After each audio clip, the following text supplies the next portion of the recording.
આ એ રાજમહેલ છે જે મધ્ય ગુજરાતના પેરિસ તરીકે ઓળખાય છે. જળ, જંગલ, જમીન અને પર્યાવરણ પર રમતો 90%થી વધુની બાહુલ્ય વસ્તી ધરાવતો આદિવાસી જિલ્લો એટલે કે દાહોદ. નમસ્કાર, દાહોદ જિલ્લાથી કોની સત્તામાં હું જગદીશ આપનું સ્વાગત કરું છું. સાંસ્કૃતિક અને પ્રાકૃતિકની વચ્ચે રહેલો આખો દાહોદ જિલ્લો અને જેમાં આદિવાસી લોકો વધુ રહે છે. આ આદિવાસી લોકોને શું જોઈએ છે, શું ખૂટે છે, જેને લઈને આજે આપણે દાહોદમાં આવ્યા છીએ. દાહોદ લોકસભા ચૂંટણીનું રાજકારણ જબરદસ્ત અત્યારે ગરમાયેલું છે. ભાજપના ત્રીજી ટર્મના લોકસભાના ઉમેદવાર જશવંતસિંહ ભાભોર છે અને જેમને મત આપી રહ્યા છે, ટક્કર આપી રહ્યા છે ડોક્ટર પ્રભાબેન તાવિયાડ કે જે કોંગ્રેસ ગઠબંધનના ઉમેદવાર છે. જોવાનું છે કે આ બંનેની લડાઈમાં આખરે જનતા શું નિર્ણય લે છે, આ બંનેના મુદ્દાઓ શું છે, જનતાનો મત શું છે. આવો જાણીએ અને જોઈએ અમારી વિશેષ રજૂઆત દાહોદથી કોની સત્તા.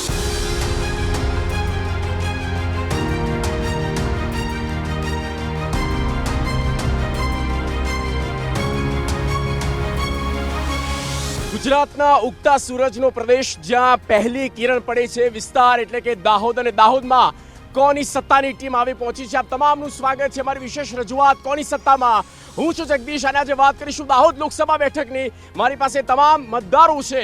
આ મતદારોનું શું છે મત, આ લોકસભા બેઠકમાં તેમના કયા મહત્વપૂર્ણ મુદ્દાઓ છે એ જાણીશું અમારી વિશેષ રજૂઆતમાં. સૌથી પહેલા આપ તમામ માટે જોરદાર તાળીઓ થઈ જાય, કારણ કે આપ પોતે દેશનું ભવિષ્ય નક્કી કરવાના છો. આપના મુદ્દા માટે અમે આવ્યા છીએ. ત્યારે સૌથી પહેલો મુદ્દો, અમારું જે ટાઇટલ છે કોની સત્તા, શું કહેશો? કોંગ્રેસની સત્તા 100% બેસવાની છે અને દેશના લોકો પણ આ ભાજપની સરકારથી કંટાળી ગયા છે. કયો મુદ્દો ચાલશે દેશમાં? દેશમાં ફક્ત ને ફક્ત કોંગ્રેસની સરકાર પર પરિવર્તન નક્કી થઈ ગયું છે. પરિવર્તન નક્કી છે કેમ કે ભારતીય જનતા પાર્ટી 2014માં રાજ આવ્યું હતું મોંઘવારીના નામ પર, અને એના કરતાં વધુ મોંઘવારી વધારી દીધી છે અને કશો વિકાસ કર્યો નથી. વિકાસ નામ પર ફક્ત ભ્રમણા ભૂક્યા છે. કોઈ ડેવલપમેન્ટ નથી. કોઈ ડેવલપમેન્ટ નથી. અહીંયા શું રહી ગયું છે? શું રહી ગયું છે? બધું થઈ તો ગયું છે. બધી સ્માર્ટ સિટી ડેવલપ થઈ ગઈ છે. બધું સાપતળાનું બી ડેવલપ થઈ ગયું છે. બધું કિસાનોને, ગરીબોને ફ્રી વાઈફાઈ, વીજળી બધું મળી તો ગયું છે. બધું કરવાનું થઈ ગયું છે. બધું થઈ ગયું છે. ભાઈ કહી રહ્યા છે કે દેશ આ સરકારે મોટા ભાગલા પાડી દીધા છે.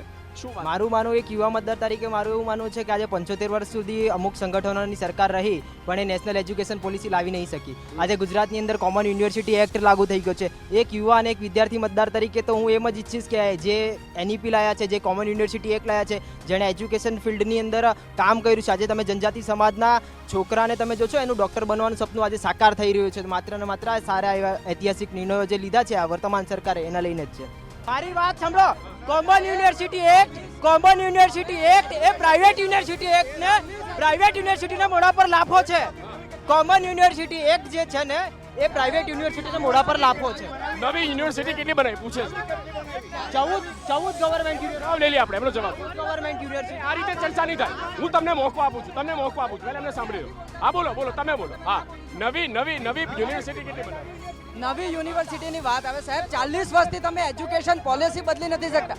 બહારના દરેક એજ્યુકેશન પોલિસી 40 વર્ષથી તમે સાંભળવાની સાંભળી લો બેન, યુવાને સાંભળી લો. મહિલાઓની વાત આવશે ત્યારે આપણે પૂછીશું. બોલો. 40 વર્ષથી 35 વર્ષથી તમે એજ્યુકેશનના બંધા કોઈ ફેરફાર ના કરી શકે. જેઓ બહારના દેશો દર 3 વર્ષે 5 વર્ષે એમના સિલેબસ બદલે છે, એવી રીતે આપણે સિલેબસ બદલવાની જરૂર હતી. ત્યારે સરકાર જ્યારે યુપીએની રહી ત્યારે કોઈ એજ્યુકેશનમાં બદલાવ ન હતો.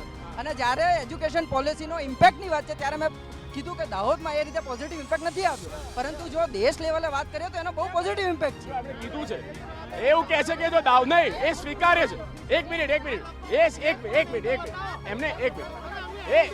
સ્વીકાર્ય છે કે હા અહીંયા ઇમ્પેક્ટ નથી આવ્યો. કોંગ્રેસના ટાઈમમાં કેટલી ફી હતી અને આજના ટાઈમમાં કેટલી ફી છે એ ભાઈને પૂછો જરા. અને કેટલી સરકારી નવાઈ. શિક્ષણ મોંઘું થયું આપનું કેવું? મોંઘું એટલે લૂંટના કેન્દ્રો ખોલ્યા છે. આ લૂંટ કેન્દ્રો છે. સરકારી સ્કૂલો તો બની જ નથી. આજના સમયમાં સરકારી સ્કૂલોનું સત્યાનાશ થઈ ગયું છે.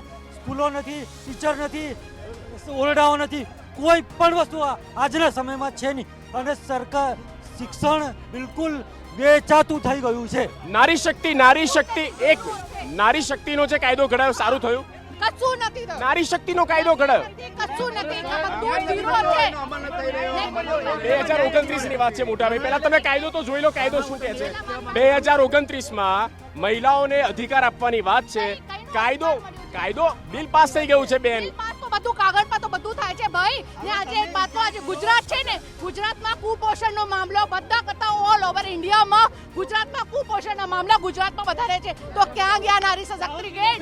દેશમાં રામ મંદિર બન્યું, આ કામ સારું થયું કે ના થયું? લાગણી પૂરી થઈ? आम को लाए हैं, इस बार दाहोद उनको लाएंगे. आ मत मोदी जी માટે છે.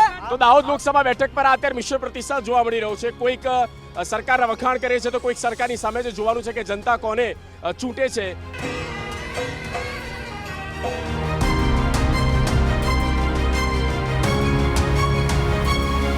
આદિવાસીઓના હક માટે જેઓ સતત લડતા આવ્યા છે અને સોનિયા ગાંધીની ગુડબુકમાં કહેવાય છે એવા દાહોદ લોકસભા કોંગ્રેસના ઉમેદવાર ડોક્ટર પ્રભાબેન તાવિયાડ આપણી સાથે જોડાયેલા છે. પ્રભાબેન, આપનું સ્વાગત છે TV9 પર. સૌથી પહેલા સવાલ એ થઈ રહ્યો છે કે ડોક્ટર પ્રભાબેન, દાહોદ લોકસભા બેઠક પરથી આ નામની પસંદગી શા માટે?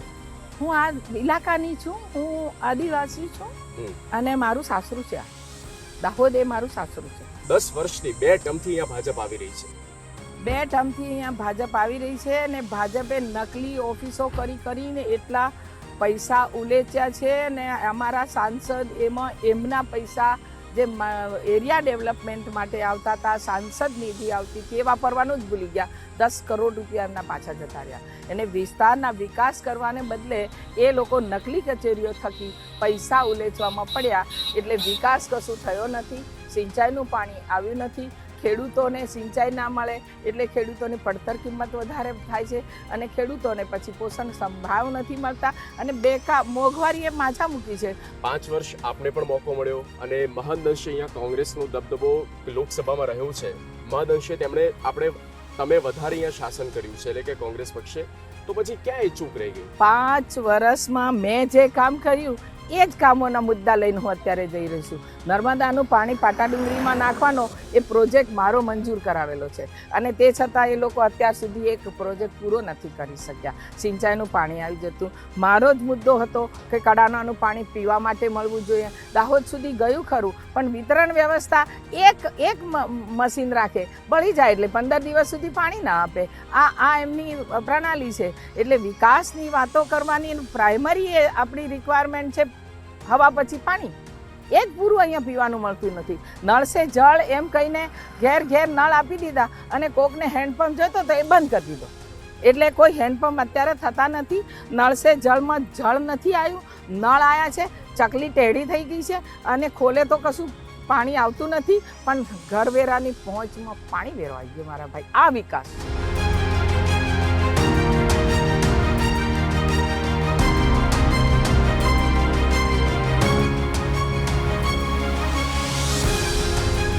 દાહોદ લોકસભા બેઠક પર છીએ અને દાહોદમાં ભાજપના લોકસભા બેઠકના ઉમેદવાર અહીંયાથી ઉતર્યા છે મેદાને અને સંગઠનને મજબૂત કરવાનું એક તરફ કામ ચાલી રહ્યું છે. આ સંગઠનને મજબૂત કરવાનું જે કામ છે તે બચુભાઈ ખાબડને આપવામાં આવ્યું છે અને બચુભાઈ ખાબડ જેઓ રાજ્ય સરકારના મંત્રી છે અને મોદી સરકારની ગુડબુકમાં છે. બચુભાઈ, સ્વાગત છે આપણું TV9 પર. પહેલાં તો એ જણાવશું કે પ્રચાર કેવો ચાલી રહ્યો છે, લોકોનો રિસ્પોન્સ કેવો છે? આ જ્યારે મારા ઉમેદવારનું દાહોદની અંદર જસવંતસિંહ ભાભોરનું નામની જાહેરાત થઈ તે દિવસથી માંડીને 110 લોકોની ટીમ અમે બનાવી છે. 2000 બૂથની અંદર એક બૂથની અંદર મારા ભારતીય જનતા પાર્ટીના કાર્યકર્તાઓ ચૂંટાયેલા. અમે સરપંચથી માંડીને તાલુકા સભ્ય કે તાલુકા પંચાયત, જિલ્લા સભ્ય કે જિલ્લા પંચાયત કે ધારાસભ્ય તમામને કામે લગાડ્યા છે. કોંગ્રેસ કહી રહ્યા છે કે ભાજપે માત્ર ભ્રષ્ટાચાર કર્યો છે, નકલી કચેરીનું કૌભાંડ હોય કે પછી આદિવાસીઓની જમીનનો મુદ્દો હોય, એ અધિકારો પર તરાપ મારી છે. તો એ એમના મુદ્દા છે, તમે આ મુદ્દા ગણાવી રહ્યા છો? અમે વિકાસ કર્યો છે, અમે નથી કહેતા. પ્રજા કહેશ, મતદાર કહેશ, જાગૃત નાગરિકો કહેશ. અને એ નકલી કચેરીઓની વાત કરે છે, એને કઈ ખબર છે? કોઈએ કઈ એને માહિતી માંગી છે?